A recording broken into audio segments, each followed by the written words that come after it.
Hey guys, how's it going? Stephen Cox here, and today, as you've probably already read in the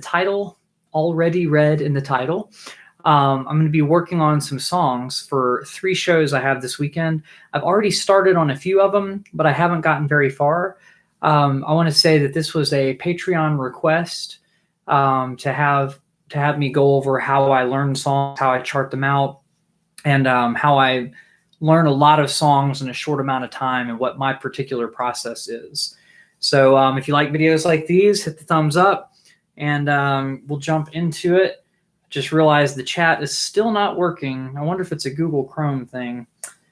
But anyway, we'll figure that out as we go. I'll go ahead and log on to my other channel so that I can chat with you guys as we go. Although I may have to exit out of the chat to pull up songs on here in order to avoid monetization issues and things. I'm going to have to use headphones while I'm learning the songs. So I'll tell you what song I'm working on. If you want to pull it up in a separate window so you can follow along with me, you're more than welcome to. But that's the idea. Hey, Seth, how's it going? I see that you're in the chat already. All right. Whoops. Decided to turn sideways on me. Okay. So, sorry, it's just always confusing because it's like I'm on the live stream, but I'm watching myself on the live stream from a few seconds ago. It's like Steven from the past. Strange. Like, watch this. I'll put my arm up. We'll see how far behind it is. There it is. Okay. So, like 2 or 3 seconds. All right. So, that's fun. Although now I'm not seeing the chat. What happened to the chat? Definitely following along. Cool. Okay. So awesome. Hopefully it'll stay like that and not automatically flip. That was weird that it did that. So I'm going to pull up the email that has the list of songs. So I have 3 shows this weekend. Tomorrow night's with a band that I've played with in the past. I think my last show with them was in October. We had one random show just for Halloween, which did not feel safe at the time, but I feel a little bit better now that I've been vaccinated. I know it's still a little bit risky, but it's at a bar or a restaurant in Gainesville, Georgia. So that'll be fun. But I'm going to go ahead and look up the list for that. Actually, that list is on my phone. Doctor Strange is not on there. I don't know. Maybe that was a movie reference more than a song reference. I'm not quite sure. I was getting things confused. Sorry about that, Seth. Let's see. I was going to go to my text messages. Actually, I saved the list on my phone. So here is a copy of the list. So for Friday, I know most of these songs, but the list looks like this. Maybe I can show it to you guys. You'll have to let me know if that's working or not. So there's the list. Not sure if you can read all those. All right. Okay. So I know most of these songs. Ain't Talking About Love, don't need to go over. Billie Jean, don't need to go over. Carry On My Wayward Son. We actually did a rehearsal this week, so we're good on a lot of these. Come On Eileen, Crazy Train, Cult of Personality. Wouldn't hurt to go over, but, you know. Have to play really lightly on the E-bass, forgot. The hard part is this like crazy lick that's like.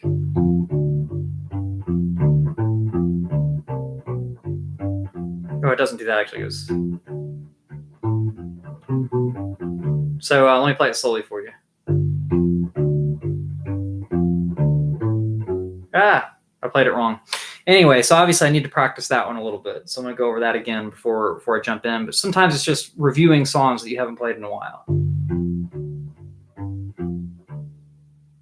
Let's see. Man, my brain's just not doing it today. There it is.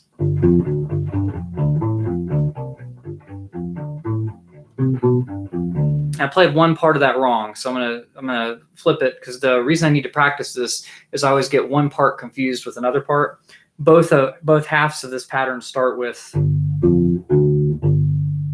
and I'm using open strings for that first part. I could play it But for me, it's just easier to do the open strings on the first part. And then this is the part where I always want to do that second part first. And then here we go.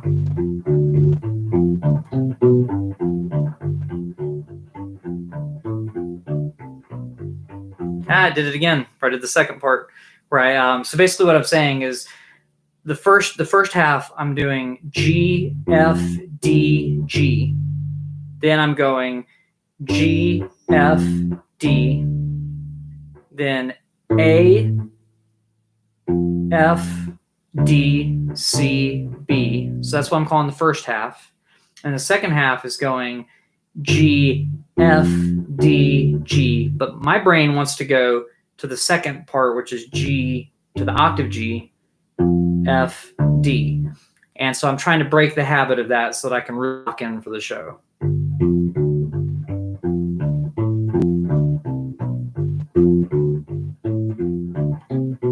The only way to do it is to go slowly.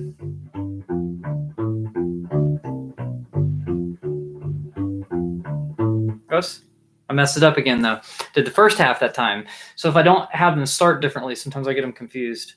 So that's something that I'll have to do, but just to give you an idea, that's one thing on there. And Robert says, when and where in Gainesville? I wish I could remember the name of the venue. The band is called The Band Love It. So let me see if I can, let me see if they posted it on their site, because they might have actually done that. So I'm not their usual bass player, but I fill in from time to time. So this is one where I'm filling in. So if you go there, you'll see a different name for the bass guitarist, and he is their normal bass guitarist, but I'm just filling in. And I used to play with him a lot more regularly, but now I just mostly fill in for him. So let's see, we've got home, got the name there, shows. So let's see what we've got for shows. The Chop Block in Gainesville. So that'll be where I'm at, the Chop Block. So to answer your question, Robert, that's the one. And then let's see. Seth says, what bass are you using in that gig? I actually did this in the description. I'm not sure if it shows you the description of live videos, but until after the fact. But the Squier jazz bass is going to be the one that I'm using for all 3 shows this weekend, because I just need full bass sounds, not just the limitations with the U-bass. It's just not quite the right gig for that. Okay. Is it easier to play that way too? Yeah, when you're talking about the oh, it's a strange comment. Gotcha. So you said it's easier when I play it that way too. Yeah, doing that open thing. It's just always been easier than doing. You see it, because I'll do the same thing where I'll confuse them.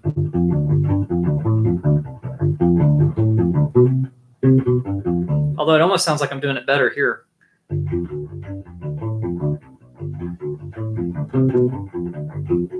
So I can do it once. The question is, can I do it 4 times in a row? Because at the end of the song, you have to do it, well, in between, I guess it's after the chorus, you have to do it 4 times in a row. So that thing. Date and time. So that one is the one in Gainesville is Friday, and it looks like we start at 9 o'clock. So if you're interested in going, that's where I'll be.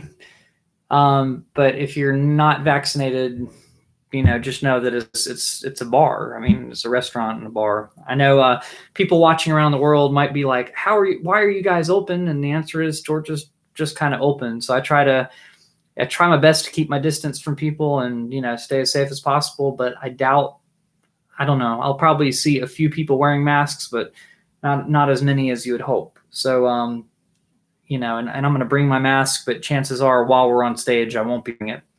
But I might wear it, if I have to walk through the audience to go to the bathroom or anything. Okay. So that says it's harder to play it on the U-bass when you're probably going to be playing on the electric live. This is true. I mean, I played it in rehearsal and didn't mess it up this much. So it is a little bit trickier on here. But if I get the finger positions down, that's the main thing. It's not so much of a bigger stretch that it doesn't really translate. So as long as I practice getting the finger coordination right, that helps. The way I practiced for rehearsal was I had my Spotify playlist of all the songs we're playing, and I had my headphones on. And when I got to that one, I literally, while walking, was just moving my fingers in the pattern that they need to go to remind my brain, what the right pattern is. And when I got to the rehearsal, it actually helped a lot, and I was able to lock in with them. So it actually does work. Awesome. Well, Robert, if you can, I hope you can make it there. And by the way, thank you for this idea for the live stream. This is totally Robert's recommendation. So yeah, I'm trying to do this one for you. But here we go. So obviously practicing songs I already know is important. And then they added one song to the set list since the last time I played with them. So most of the rest is just dusting off cobwebs like I'm doing there. But for the sake of this video, I'm not going to do that with every single song that I need to do that. Oh, very cool. So yeah, if you guys make it, I'll see you guys there. Cool. So shameless plug, right, for the show. But it'll be fun. I mean, this band, obviously, if we're playing Cult of Personality, then there's going to be a lot of cool things on the list. I'll just give you an idea of some of the other songs that I'm have to review a little bit. Let's see, Carry On My Wayward Son. We did that one pretty well. I've played that one with another band too. I think the hardest part is the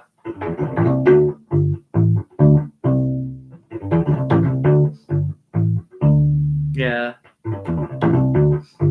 I could do them as pull-offs.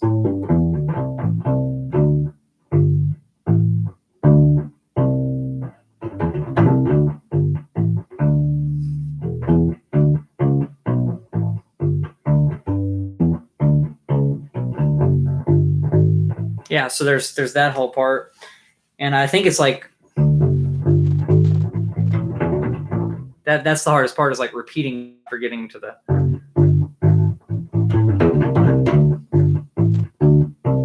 Yeah, so that'll be the fun part. Sometimes I try to do it as pull-offs to the open string, like I did on the other song.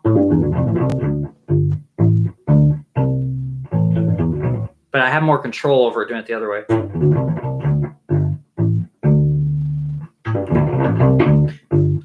It's a little bit rougher on the U bass than it is on the electric bass, but I find to be better than than that. So I could use the open strings, but the guitar player is also doing it this way. So look-wise, it'll look cool on stage having that going. But every now and then I'll switch it up and try to do it the other way. And sometimes it works and it doesn't. So some other songs that we're playing, just going down the list.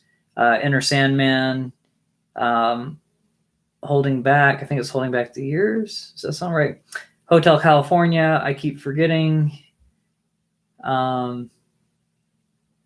See, Higher Ground. One that I have to work on, which isn't really a hard song. I just haven't played it very often. So I'm going to do the headphone thing, is White Wedding, Billy Idol. So the main thing that I need to know here is the form of the song. Oh, and I got to tell you one other interesting thing about this band that we should probably just, don't go announcing it to everybody at the gig if you go to the gig. But okay, let me turn the volume down on here. I've got to mute the live stream. Oh, you can actually hear that really well. So let's see.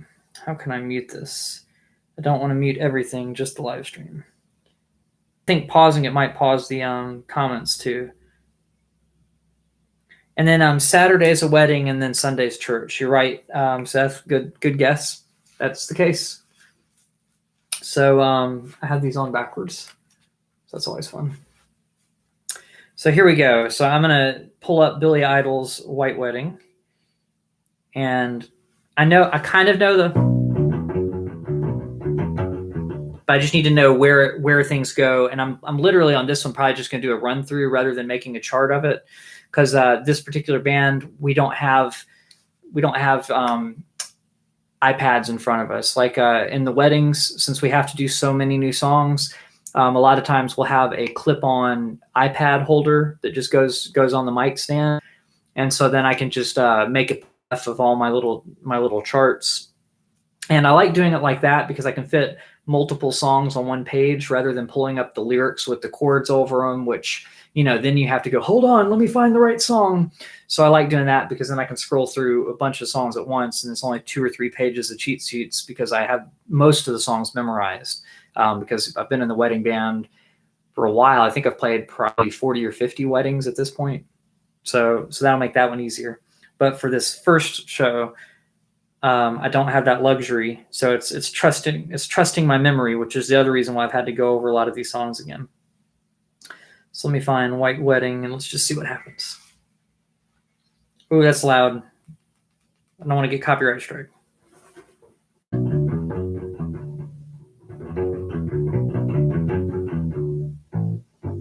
So this goes to E to A, or E to D, sorry. So it sounds like there were 6 of them. I think it was 2 before the guitar intro came in. Let me see if that's right. 2, 3. It was 4. That's where the guitar comes in. Those are just 8th notes.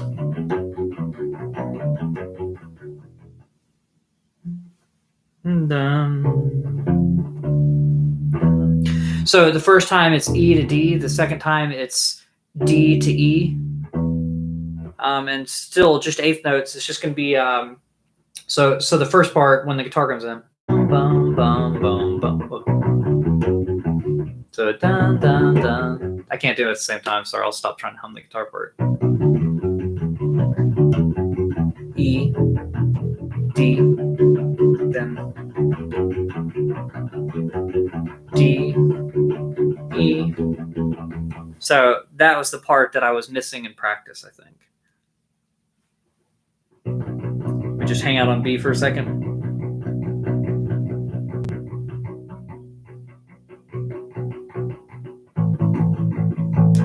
So that's A to E after the B.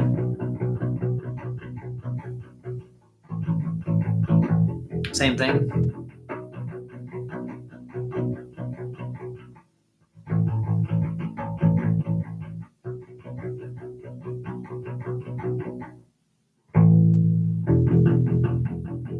So it was A to E. So kind of reverse the first part. Then it goes to E to D. Back to that E to. Okay, so second time it holds the D out. So I actually am going to make a cheat sheet for this, even though I'm not going to use it at the show. Sometimes visually writing it out helps so that I know what I'm doing there. So I can't read your chat comments now, and I apologize if y'all are saying some stuff, but I'm going to do that real quick and then talk to you guys about it. So first I got to find a blank sheet of paper. I think I'd have that ready and rolling, but I run out of paper a lot. So because I don't need it, I'm just going to write it at the bottom of one of these other charts, which some of these were for a church I used to play at. So actually, these might have been for the church that I'm playing at this weekend. But Hark the Herald Angel, what a beautiful name it is, all that stuff. And Waymaker. And then there's room at the bottom here. I'm going to put White Wedding right under all these church songs. That'll be funny. Okay. So I'm just going to write. This is what I usually do. I write the title of the song. And then typically I put what key it's in. So White Wedding's kind of interesting so far, right? Because it sounds in B minor. But then we go to an E major chord.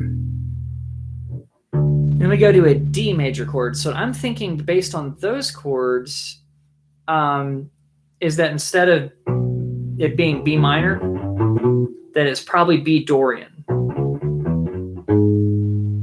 And the reason I'm thinking that is because I think the E is a major chord, and so if it's Dorian, if we're in the key of A major technically, and it's just B Dorian, then we'd have all those chords. We'd have an E major chord, an A major chord. So A would be our 1 chord, E would be our 5 chord, D would be our 4 chord, and all those are in the song, and B minor would be our 6 chord. So So I'm calling it A major, which is the same key as B Dorian. So that's not super necessary. But what I might do instead of writing that out, because I think that would use me looking at the chart or just be unnecessary information, is I'm going to write starts on B minor. So that's more important to me than the key in this case. But a lot of times I'll write the key. You see with these other songs, I wrote D flat and circled it. That's the key of that song. So here I'm just putting starting on B minor instead of writing this in the key of A. I could write that's technically the key of A if I wanted to. Put in parentheses A major. Okay, just so I know. But normally I wouldn't need to give myself that much information. Obviously, if I'm not using this chart on stage, it doesn't really matter. So the first thing I need to do is really write out that lick, right? Bum, bum, bum, bum, bum, bum, bum, bum. So I might make a note to myself that the whole song is pretty much eighth notes. So I'm just going to put a note up at the top, eighth note rhythm, because the majority of the song really does do that. So it's not too crazy. So then I'd write the word intro, and then I would write out the that lick. So there are two ways that I could do it. If I'm making this on a computer, my cheat sheets don't really have a way for me to write tabs that easily, and it would just be too time consuming. So I might write if it was in minor, I would write 6 as the first note.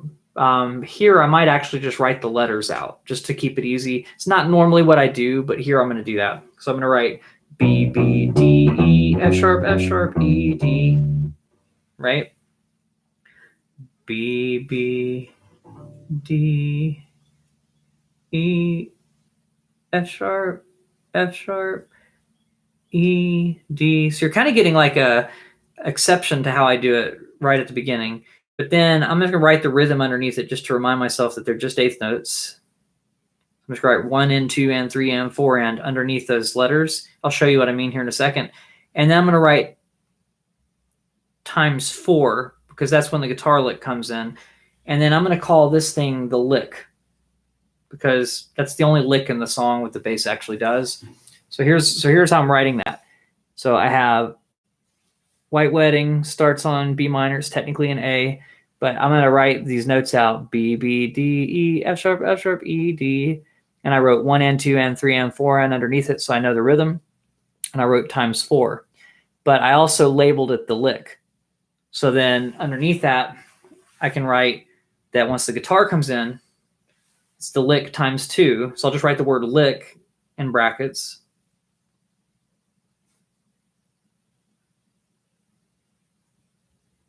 So that was 2 of those. And then I'm going to write E. And because I'm running out of room, I'm going to have to like short changes. E, 2, 3, 4, D, 2, 3, 4. Then it does the lick again. So I'm going to put the lick in brackets. Times 2. And then the next time it goes D to E, it switches it up. So it's kind of confusing. So I'm going to write that out. Normally I would write these in numbers, but because this is in, in a mode instead of like just a minor or major, I'm just going to write them out this way. So here we go. So I labeled that the lick. So I know that that's the lick. It's not going to take rocket science to look at that later and realize that's what it is if I forget, but I'm probably going to memorize the lick. I don't really need to look at that again. But to know that it happens 4 times up here, to know that it happens 2 times here, then E to D. I already know it's mostly eighth notes, so I wrote that there, and this is a full measure that I'm writing out, right? And then a bar line, and then another measure. So I know it's 4 beats of that played because they're separated with a line. Then I do the lick again times 2, and then same kind of thing over here. Sometimes I might put a line in between the times 2, or I might circle the times 2 just so I know that it's not some random other thing.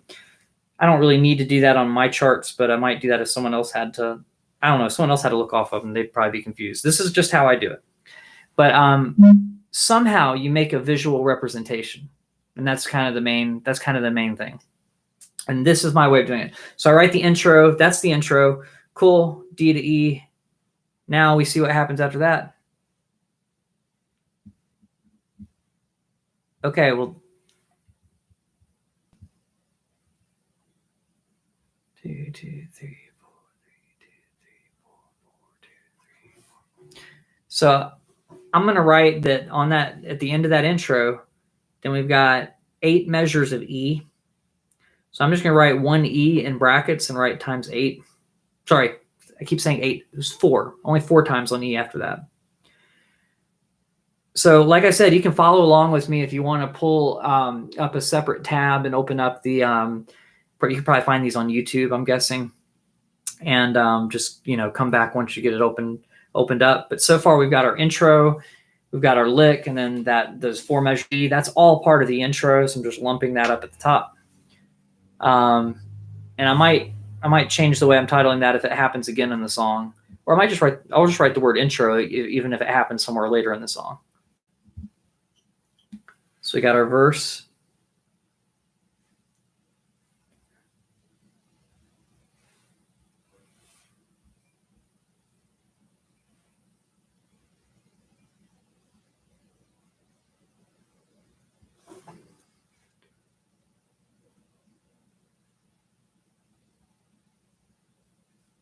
And 4, 1 and 2 and 3 and 4, 1 and 2 and 3. A, E. Okay, so the first thing we know is that it does B minor two times, which in this case I might not even have to write that as minor. Let's see. Yeah, so that's fine. Okay, so B minor, A to E, and it does that pattern 2 times, and each one of those was a measure, by the way. So I'm just going to write times 2, and then keep going from there.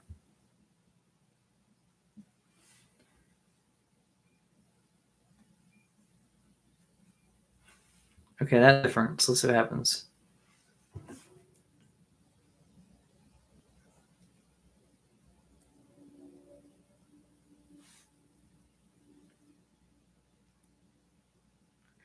All right, so just listening to it, I'm just noting where the chords change, but I'm using my ear. So if you ever did if you ever watched the video that I did on how to learn songs on the spot or the ear training, I'm using my ear training to know basically where it's going. But also, if I didn't, I could just find it on the instrument if it wasn't carrying me through. So you can do either, where you just guess until you figure it out right, or you can do it this way. So there's the verse. I don't know why I wrote verse so high up, but I wrote it, I guess, before I wrote those E's down there.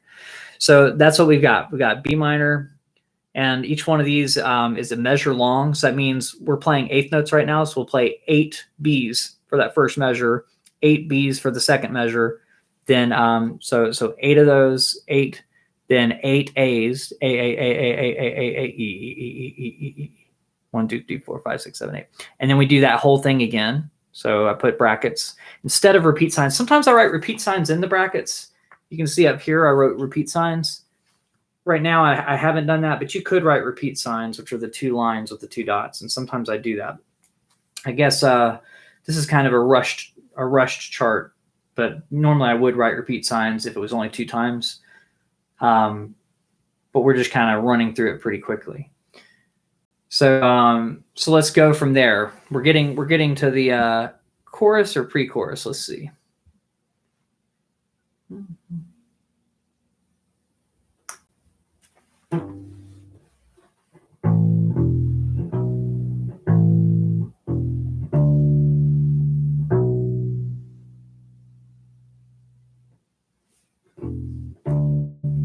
Okay. So I'm going to call that the first chorus. Let's see.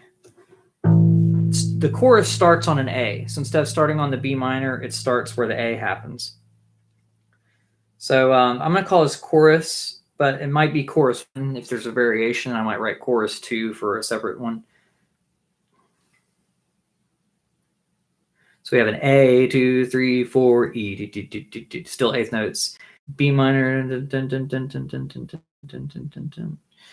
Okay. So we rewind it. So this is the verse.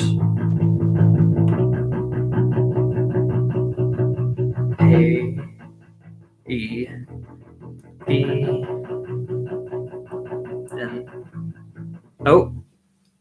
changes there. I'm glad I checked because I was about to say it did the same thing over and over and it doesn't. So the second half of the chorus, meaning measure 5, we're going to go to an E first. So let me make sure I'm right that it's an E.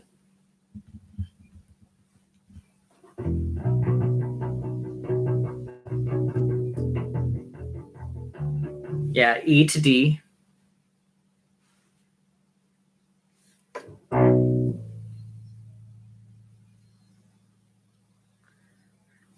Okay, then it does the E to D again.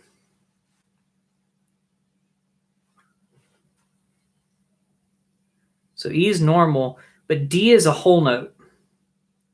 So sometimes I'll just write the word hold next to it, but sometimes I'll write rhythms underneath things and have it do eighth notes and then just write a whole, like literally draw a little circle underneath it as a whole note. So I know to hold that. But to me, it's better to just write the word hold. And then that'll just hold out to the end of that measure. And I'll put a bracket around it to know that that's the end of the line and there's no extra measure missed or anything. So let's see. So does that make sense? Where I wrote chorus. Yep, I write in chicken scratch. I hope you guys can read it. But I wrote a measure of A, a measure of E, 2 measures of B minor, then a measure of E, a measure of D, 2 measures of B minor, and then E to D. So that's the chorus. And then I think from just listening to it, it goes back to the lick here.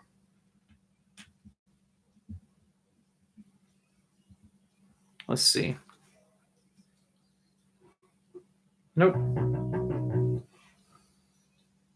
I was wrong. It's just B minor for 2 measures.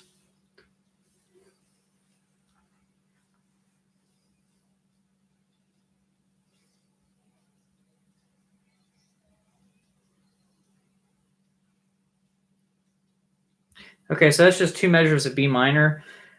I'm going to have that separate of the chorus. And normally I guess I'd have a full page for this song because this one has a lot of stuff going on. So I'm just going to write a bracket and then B minor, then draw a line for the bar line and then write another B minor. And I'd consider that an interlude just in case it happened after every chorus. So that way the chorus can stay the same. So I would probably notate these last 2 measures. I'd probably write the word interlude or something over there. So, and then hopefully this will let me get through most of the song by just writing the word, verse, chorus, and just get the song form after this. But we'll see what happens.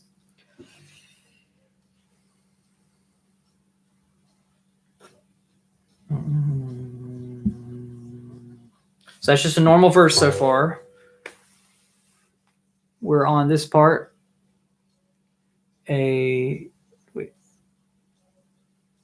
B minor. Chorus, so far it's good. B minor. Yep. E, D, B, 1, 2, 3, 4. E, 2, 3, 4, D. Still stopped, still had the interlude. But the interlude's twice as long this time.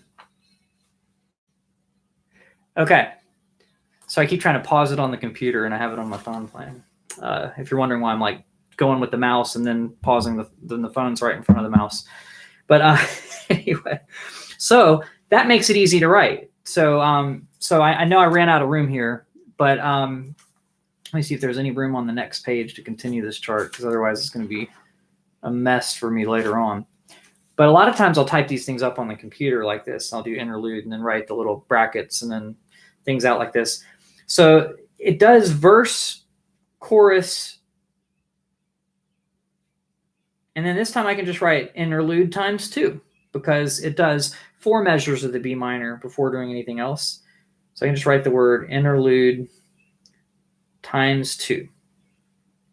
And I can put that in brackets so that I know the times 2 goes to the interlude. I don't know why I wouldn't, but just in case I wrote it that way anyway. So see in the bottom, that way I can just look at that to know what the form is. And then I already know the parts from up higher that I've just played through.